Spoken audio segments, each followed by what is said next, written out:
Okay, Rue? Rue. Rue. Rue. Okay, it's Valentine's Day. Will you be my Valentine? Aw. Will you be mine?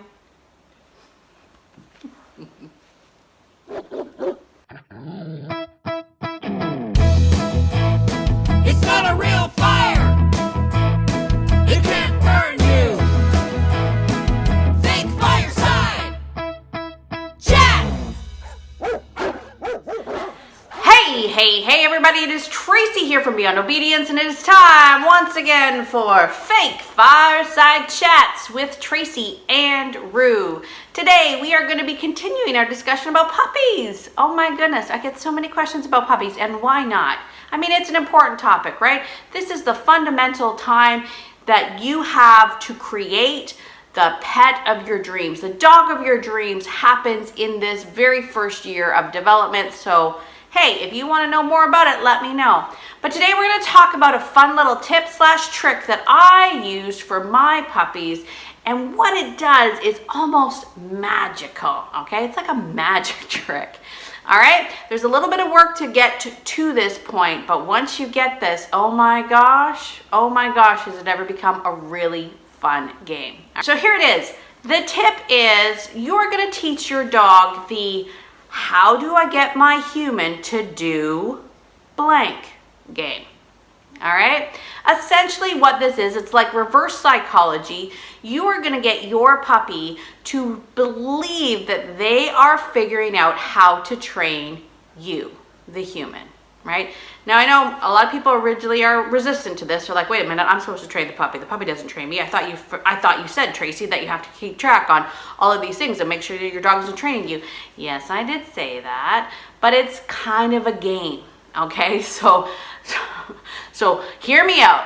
So when I got Rue as a very, very teeny tiny little puppy, I knew that I was bringing into my house a working breed dog. This is a dog that likes to have a job. She's an incredibly smart dog. The Aussies are a smart breed, okay? And I knew that. Okay?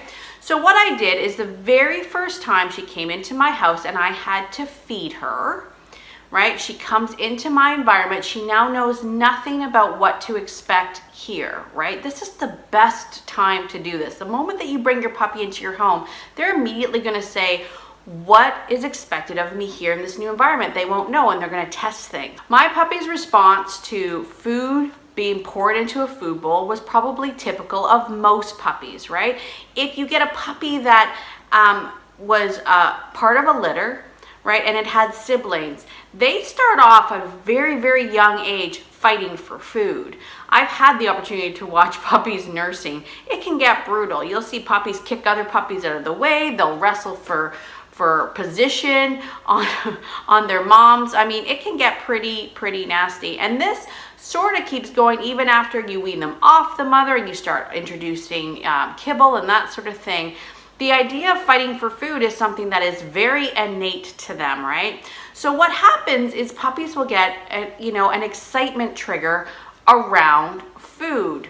Now, for me personally, because I have multiple dogs, I have to be very careful that although I allow my dogs to get excited because eating is a celebration and that's cool, I can't allow them to be out of control. I need them to be a little bit more subdued than to have a frenzy around food, because if you're feeding multiple dogs, that could be a fight, right? So what I did with Rue is the very first time I fed her, I poured her food into the bowl. She immediately got excited. That was her trigger. She was like, food's coming. She started spinning around. She was dancing. She was like jumping up and down. She was like scratching at my legs. She was like, oh, food, right? Typical response. But rather than ask her to sit and then put my hand up and do all of those things and me try to teach her that, instead what I did is I took her food bowl and I actually put it on top of the fish tank. There was a fish tank, a huge fish tank in my dining room at the time, okay? So I put it on top of the fish tank and then I sat down at the dining room table. This made her go absolutely crazy. She ran to the fish tank. She was looking up at that. She ran back to me. She barked at me. She spun around. She did a whole bunch of stuff. And as adorable and cute and somewhat frustrating as that was, I had a magazine on the table. I just started to read my magazine. And I waited, and I waited, and I waited, right? And she freaked out. She didn't know what was going on. She was like, why is this human not giving me this food? What do I have to do to get this human to give me this food? And then the moment that she stopped and she sat down, I went to get up, right? Now, the moment I go to get up, she goes, oh, the human's getting up now, right? So she jumped up and she started spinning around, spinning around, spinning around. As soon as she did that, oh, I sat back down and I went back to reading my magazine, right? Now she's like, what is going on? She was about to get my food. What's she doing? What's she doing? She started freaking out, freaking out, freaking out, freaking out. She goes, sits back down again. The moment she sits down, I go to get up, right? She goes, oh, the human's getting up. She jumps up, I sit back down, right? Now, this time, you can see her thinking, she's like, oh, when I sat down, she got up. I think that's how I get the human to move. She's literally trying to figure out, how do I get this human to do what I want her to do? Well, you keep moving incrementally until you get to the point where you're holding the bowl. If she gets up, start to put it back. Oh, no, I don't want you to put it back. She sits back down. Trust me, this girl here didn't take that long for her to figure it out, right? The first session, I will honestly say, probably took about 35 minutes for her to actually fully get it. But it's like anything else, the process starts off really slow, but once she starts to figure out the game, she goes, oh my gosh, I got this, right? I totally figured it out. So back then, she was only 8 weeks old. So I fed her 3 times a day. So the very first meal of that day took about 35 minutes to eat. The second meal that I fed her only took about 10 minutes. And by the time I got to the third meal, she had figured it out.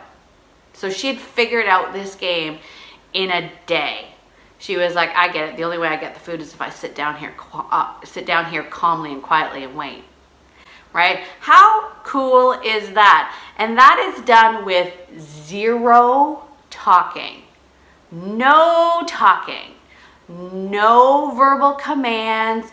No hints. The fun thing about this, it is easily transferable, which means that, for example, when I wanted to start teaching her about walking on a leash, great walk starts before you even leave the house, right? That mindset that your dog has before you leave the house will dictate whether or not you have a good walk or not.